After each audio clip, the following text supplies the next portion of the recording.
الحمد لله رب العالمين والصلاة والسلام على سيد الأنبياء والمرسلين أما بعد فأعوذ بالله من الشيطان الرجيم بسم الله الرحمن الرحيم قد أفلح المؤمنون الذين هم في صلاتهم خاشعون والذين هم عن اللغو معرضون والذين هم للزكاة فاعلون والذين هم لفروجهم حافظون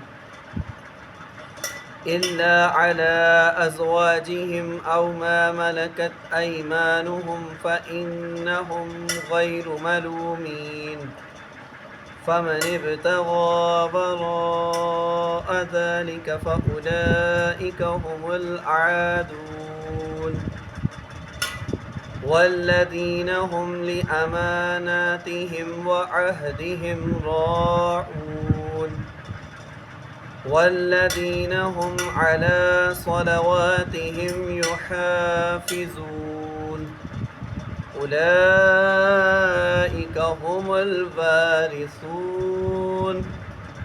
الذين يرثون الفردوس هم فيها خالدون۔ محترم و مکرم سامعین کرام، السلام علیکم۔ میں نے آپ کے سامنے قرآن مجید فرقان حمید کی سورۃ المومنون کی پہلی جو ہیں وہ 10 آیات کے پڑھنے کا شرف حاصل کیا، جس کے اندر اللہ رب العالمین نے مومنین کی صفات کو بیان کیا، اور جو آخری آیت 11ویں آیت کو تلاوت کیا، اس میں اللہ رب العالمین نے ان تمام صفات والے لوگوں کو جو پہلی 10 آیات میں بیان کی گئی ہیں، اللہ رب العالمین نے فرمایا کہ یہ جنت الفردوس کے وارث ہوں۔ ہمارے یہاں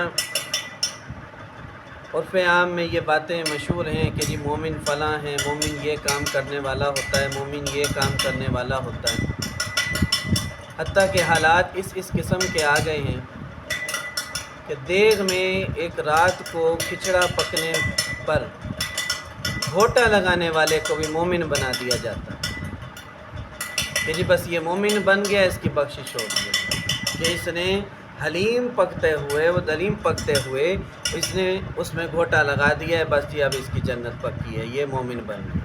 تو پیارے ساتھیوں، مومن اللہ رب العالمین کس کو کہتا ہے؟ آئیں ہم نے سمجھنا اس بات کو ہے۔ اللہ رب العالمین قرآن مجید فرقان حمید میں ارشاد فرماتا ہے قد افلح المؤمنون، کہ بے شک مومنین جو ہیں وہ فلاح پا گئے ہیں، کامیاب ہو گئے ہیں۔ کامیاب کون کون سے مومن ہیں؟ الذین هم فی صلاتهم خاشعون، فرمایا جو لوگ اپنی نماز میں عجز و نیاز پیدا کرتے ہیں، خشوع اور خضوع پیدا کرتے ہیں۔ یہ دو الگ الگ چیزیں ہیں، خشوع اور خضوع۔ خشوع اور خضوع کیا ہے کہ ہم لوگ، ایک وہ نماز ہے ہماری جو ہماری ظاہری نماز ہے، جیسے ہم دوسرے نمازی کو پڑھتے ہوئے دیکھتے ہیں، اس میں عجز و انکساری ہو، باادب طریقے سے پڑھی جا رہی ہو، اور ایک اندر دل کی عاجزی ہے جو ہر شخص کے باطن کے اندر ہوتی ہے، اسے کوئی شخص دیکھ نہیں سکتا، لیکن اللہ رب العالمین اس سے واقف ہوتا ہے۔ تو یہی دو چیزیں ہیں، ظاہری اور باطنی، خشوع اور خضوع، یہ نماز میں ہونا ضروری ہے۔ جس کی نماز میں یہ دو چیزیں ہیں، اللہ رب العالمین اس کو کیا فرماتا ہے کہ یہ مومن ہے۔ ہم لوگ الحمدللہ واہ حسین کہنے والے ہیں، پیارے ساتھیوں، ہم واہ حسین کہنے والے ہیں، ہم یا حسین کہنے والے ہیں، لیکن الحمدللہ ہم ہائے حسین کہنے والے نہیں ہیں۔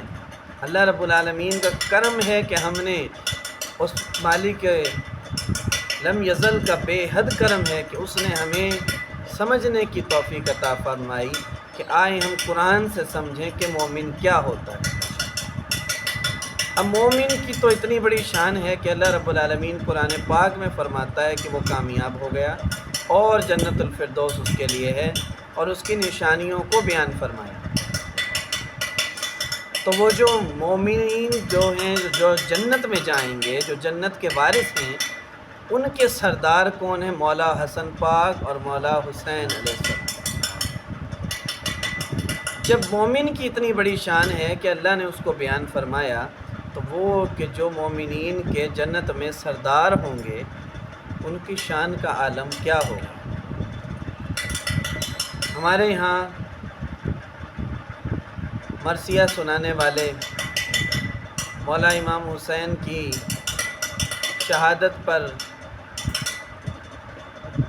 توبہ نعوذ باللہ ایسے طریقوں سے شہادت کو بیان کیا جاتا ہے کہ اس شہادت کو بیان کرنے میں سرکار عالی مقام کی بارگاہ اقدس میں، بارگاہ ناز میں بے ادبی کا میازہ بھگت رہے ہوتے ہیں وہ لوگ، اور اپنے جانے کیا کرتے ہیں کہ ہم شہادت کو بیان کریں۔ تو اللہ رب العالمین کا خاص کرم ہے کہ ہمیں ایسی شہادت بیان کرنی ہمیں نہیں آتی کہ جس میں بے ادبی ہو۔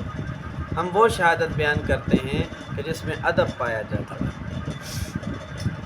پیارے مولا حسین علیہ السلام نے کربلائے معلیٰ میں وہی صفات جو قرآن نے مومنین کے لیے بیان کی انہی کو دکھایا، اور کربلا کا مقصد، کربلا کا پیغام، کربلا کا اعلان بھی یہی ہے کہ ہم ان چیزوں کو پڑھیں، سوچیں اور سمجھیں کہ جو مومنین کی نشانیاں ہیں، تاکہ ہم بھی مومنین، سچے مومن بن کر جنت الفردوس کے وارث بن سکیں، اور اس میں ہمیشہ ہمیشہ کے لیے امام عالی مقام کے سائے تلے ہم اپنی زندگی کو بسر کر سکیں، جو اخروی زندگی ہے۔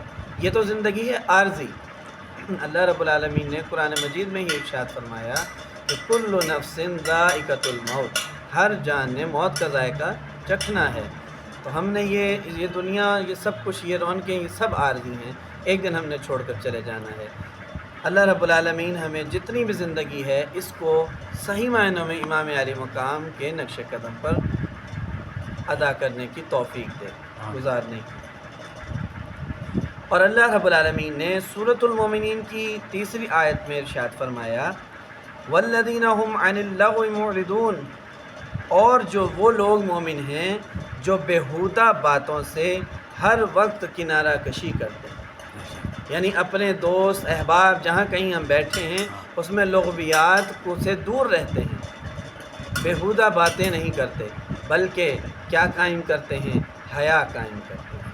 اللہ رب العالمین حیا کرنے والوں کو پسند فرماتا ہے، اور اللہ رب العالمین نے جیسا کہ اپنے پیارے مولا امام حسین علیہ السلام کو وہ باکمال حیا عطا فرمائی، اللہ رب العالمین ان کے صدقے ہمیں بھی با حیا بنا دے، اور اس آیت مبارکہ پر عمل کر کے ہمیں سچا مومن بنا دے۔ تو مومنین کی جو صفات ہیں وہ یہی ہوتی ہیں کہ وہ نماز میں خشوع و خضوع کرتے ہیں، اور دوسری نشانی اللہ رب العالمین نے فرمائی کہ وہ بیہودہ باتوں سے اجتناب کرنے والا ہوتا ہے، نہیں نہ کہ یہ کہ بالکل ایک طرف جا رہے ہیں تو کیا ہے کہ ایک دوسرے کے ساتھ بیہودہ باتیں روڈ پر کرتے جا رہے ہیں، یا کسی نیک جگہ پر بیٹھے ہیں، ادھر مجلس یا بیان ہو رہا ہے، کوئی بات ہو رہی ہے، شہادت امام حسین پڑھی جا رہی، ادھر ہم اپنی لغویات میں مصروف ہوں۔ ایسے لوگ مومن کا ہرگز نہیں ہو سکتے۔ مومن وہی ہوگا جو بیہودہ باتوں سے کنارہ کرے گا اور اجتناب کرے گا۔ اللہ پاک عمل کی توفیق عطا فرمائے۔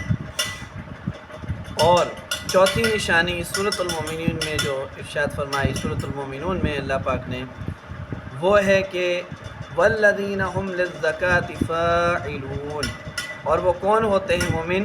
جو زکوٰۃ ادا کرتے ہیں اور پاک کرتے ہیں اپنے جان اور مال کو، جان اور مال کو پاک کرتے ہیں، زکوٰۃ ادا کرتے ہیں۔ اب زکوٰۃ کیا ہے؟ مال کی زکوٰۃ کیا ہے؟ جو اللہ رب العالمین نے 1 سال پورا ہو جانے پر مال کی زکوٰۃ کا حکم دیا، وہ ہم مال کی زکوٰۃ دیتے ہیں۔ اور جسم کی زکوٰۃ کیا ہے کہ مومن جب بھی رمضان المبارک آتا ہے تو اس کے روزے رکھتا ہے، اور اس کے علاوہ بھی روزے رکھنے والا ہوتا ہے، یہ جسم کی زکوٰۃ ہے۔ اللہ پاک اس پر بھی عمل کی توفیق عطا فرمائے۔ اور پانچویں نشانی